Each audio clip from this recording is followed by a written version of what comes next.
오늘도 새벽 말씀 묵상 함께 하시는 성도 여러분, 주님 이름으로 축복합니다. 찬송가 200장 달고 오묘한 그 말씀 찬송합니다.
오늘 함께 읽을 말씀은 출애굽기 15장 1절에서 18절입니다.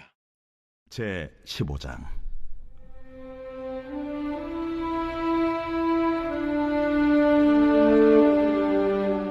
이때에 모세와 이스라엘 자손이 이 노래로 여호와께 노래하니 일렀으되 내가 여호와를 찬송하리니 그는 높고 영화로우시며 말과 그 탄자를 바다에 던지셨음이로다. 여호와는 나의 힘이요 노래시며 나의 구원이시로다. 그는 나의 하나님이시니 내가 그를 찬송할 것이요 내 아버지의 하나님이시니 내가 그를 높이리로다. 여호와는 용사시니 여호와는 그의 이름이시로다. 그가 바로의 병거와 그의 군대를 바다에 던지시니 최고의 지휘관들이 홍해에 잠겼고 깊은 물이 그들을 덮으니 그들이 돌처럼 깊음 속에 가라앉았도다. 여호와여, 주의 오른손이 권능으로 영광을 나타내시니이다. 여호와여, 주의 오른손이 원수를 부수시니이다. 주께서 주의 큰 위엄으로 주를 거스리는 자를 엎으시니이다. 주께서 진노를 발하시니 그 진노가 그들을 지푸라기같이 사르니이다. 주의 콧김에 물이 쌓이되 파도가 언덕같이 일어서고 큰 물이 바다 가운데 엉기니이다. 원수가 말하기를 내가 뒤쫓아 따라잡아 탈취물을 나누리라. 내가 그들로 말미암아 내 욕망을 채우리라. 내가 내 칼을 빼리니 내 손이 그들을 멸하리라 하였으나 주께서 바람을 일으키심에 바다가 그들을 덮으니 그들이 거센 물에 납같이 잠겼나이다. 여호와여, 신중에 주와 같은 자가 누구니이까? 주와 같이 거룩함으로 영광스러우며 찬송할 만한 위엄이 있으며 기이한 일을 행하는 자가 누구니이까? 주께서 오른손을 드신즉 땅이 그들을 삼켰나이다. 주의 인자하심으로 주께서 구속하신 백성을 인도하시되 주의 힘으로 그들을 주의 거룩한 처소에 들어가게 하시나이다. 여러 나라가 듣고 떨며 블레셋 주민이 두려움에 잡히며 에돔 두령들이 놀라고 모압 영웅이 떨림에 잡히며 가나안 주민이 다 낙담하나이다. 놀람과 두려움이 그들에게 임하매 주의 팔이 크므로 그들이 돌같이 침묵하였사오니 여호와여, 주의 백성이 통과하기까지 곧 주께서 사신 백성이 통과하기까지였나이다. 주께서 백성을 인도하사 그들을 주의 기업의 산에 심으시리이다. 여호와여, 이는 주의 처소를 삼으시려고 예비하신 것이라. 주여, 이것이 주의 손으로 세우신 성소로소이다.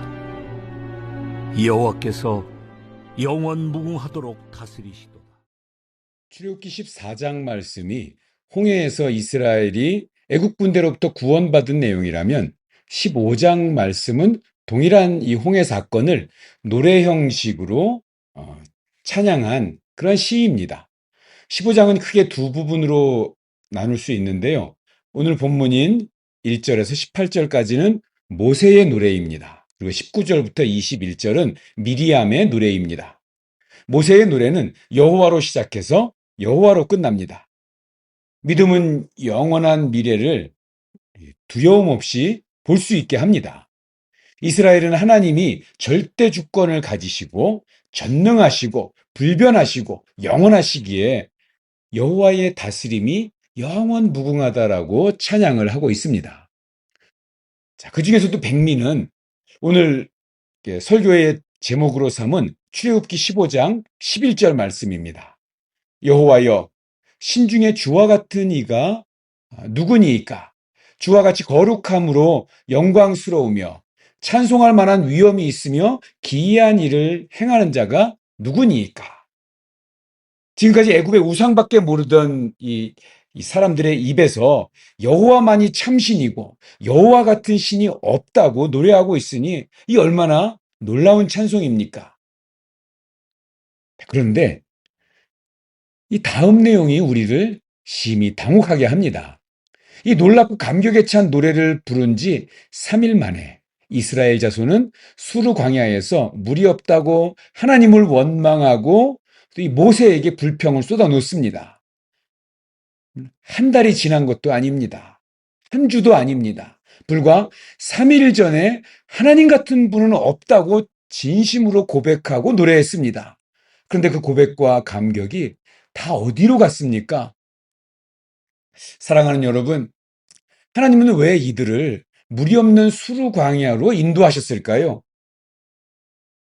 어차피 단물을 만들어 주실 수 있는데 쓴물 주기 전에 단물을 먼저 주실 수 있지 않았을까요? 17절을 보십시오. 주께서 백성을 인도하사 그들을 주의 기업의 산에 심으시리이다. 여호와여, 이는 주의 처소를 삼으시려고 예비하신 것이라. 주여, 이것이 주의 손으로 세우신 성소로소이다. 하나님이 이스라엘을 택하여 구원하신 것은 어떤 일을 시키기 위해서가 아닙니다. 하나님이 이들을 애굽에서 이끌어내신 것은 그들을 하나님의 거처로, 하나님의 성소로 삼아서 영원히 함께 하시면서 영광의 교제를 나누시기 위함입니다. 이것이 구원의 영광입니다.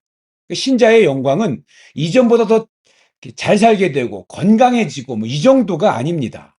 하나님과 함께하며 하나님과 친밀하게 그분과 교제하며 하나님의 기쁨과 안식과 거룩함과 행복에 동참하는 것입니다.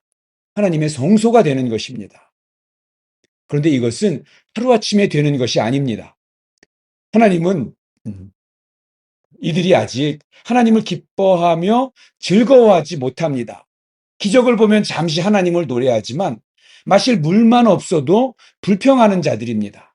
하나님의 놀라운 능력으로 구원을 받았는데 그들의 본성은 아직 변하지 않습니다. 하나님은 이런 이들을 하나님의 성소로 삼으시고 하나님을 기뻐하고 즐거워하는 존재로 변화시키셔서 하나님의 영광과 거룩함을 이렇게 나누어 주려고 하십니다. 그러기 위해서는 먼저 이들을 고쳐야 합니다. 홍해를 건너는 구원은 이제 그 고침에 하나님의 백성됨의 첫걸음입니다. 이제부터 하나님은 이스라엘이 어떤 존재이고 하나님이 어떤 분이신지를 가르치고 설득해 나가실 것입니다. 그리고 그 과정에서 그들 안에 있는 이 노예근성, 죄악됨과 그 부패함이 얼마나 뿌리 깊은지 드러내시게 될 겁니다. 하나님은 곧바로 약속의 땅으로 인도하지 않으시고 수르 광야에서 먼저 물 없는 그 고통을 겪게 하신 이유도 바로 여기에 있습니다. 비록 구원받은 백성이라고 할지라도 그들 안에는 여전히 자신들의 힘으로는 이렇게 어찌할 수 없는 이 죄성과 부패함이 가득하다는 것을 드러내시고 그리고 그것을 하나님의 능력으로 고쳐가시는 것입니다. 그래서 26절에서 하나님은 자신을 여호와 라파, 치료하시는 하나님으로 계시하십니다. 그렇다면 하나님은 어떻게 하나님의 백성들을 고치십니까? 25절을 보십시오. 이게 마라의 쓴물 사건이죠. 백성들의 원망을 들은 모세가 부르짖자 하나님께서 한 나무를 지시하십니다. 그리고 그 나무를 물에 던지자 쓴 물이 마실 수 있는 단물로 바뀌었습니다. 이건 단순히 이게 물의 성분을 바꾼 그런 기적이 아니라 장차 오실 예수 그리스도의 십자가를 보여주는 그림자입니다. 그래서 중요한 건 하나님께서 지정하신 그 나무라는 사실입니다. 하나님이 가리키신 특별한 한 나무, 하나님이 세우신 한 나무를 통해서 하나님께서 말씀하시고자 한 것이 무엇일까요? 바로 그리스도의 십자가입니다. 십자가야말로 우리 인생의 모든 마라의 쓴물을 달게 바꾸시는 능력이고, 부패한 우리의 본성을 변화시키고 치료하시는 하나님의 지혜와 능력임을 이 사건이 예표하고 있는 것입니다. 앞으로도 계속 보게 되겠지만 이스라엘은 틈만 나면 하나님을 원망하고 불평하고 배신하고 돌아섭니다. 구원의 감격을 쉽게 잊어버리고 먹고 마시는 문제 앞에서 하나님을 원망하며 옛날로 돌아가겠다고 합니다. 그런데 하나님은 이런 자들을 고치시겠다고 말씀하십니다. 어떻게 고치십니까? 하나님이 지시하신 한 나무가 예표하듯이 하나님은 아들을 보내셔서 우리를 고치십니다. 십자가에 달리신 그 나무에 달리신 아들과 함께 성령을 보내주셔서 말할 수 없는 탄식으로 우리를 인도하시고 끊임없이 치료하십니다. 사랑하는 여러분, 그리스도의 십자가는 구원받는 순간에만 필요한 것이 아닙니다. 죄성을 치료받고 하나님을 더욱 닮아가는 성화의 과정에서도 십자가는 여전히 유일한 은혜의 통로입니다. 수르 광야의 이 3일은 이스라엘의 죄성을 드러내지만 동시에 그들을 포기하지 않으시는 하나님의 사랑도 보여주고 있습니다. 하나님은 그 원망하는 백성을 버리지 아니하시고 치료하셨습니다. 그리고 오늘도 동일하게 저와 여러분을 치료하고 변화시켜가고 계십니다. 그러므로 우리는 하나님의 구원과 인내와 은혜를 바라보면서 이렇게 고백할 수밖에 없습니다. 여호와여, 신중에 주와 같은 자가 누구니이까? 기도하겠습니다. 홍해를 마른 땅처럼 건너게 하심과 광야에서 마실 물을 주심으로 하나님의 손이 짧지 않으심을, 하나님의 통치하심을 보여주심을 감사합니다. 여호와 라파, 치료의 하나님께서 바로 죄로 인해서 상처받고 죄로 인해서 신음하는 우리를 고쳐주시고 회복시켜 주심을 경험하게 하시고, 이스라엘의 하나님이 과거의 하나님이 아니라 오늘 현재 나의 하나님이 되어 주셔서 나를 치료하시고 나를 구원하시는 그 하나님을 노래하며 구원에 감사하는 마음으로 하나님께 순종하며 살아가는 우리가 되게 하여 주시옵소서. 예수님의 이름으로 기도합니다. 아멘. 오늘도 행복하고 건강하세요. 사랑합니다. 축복합니다.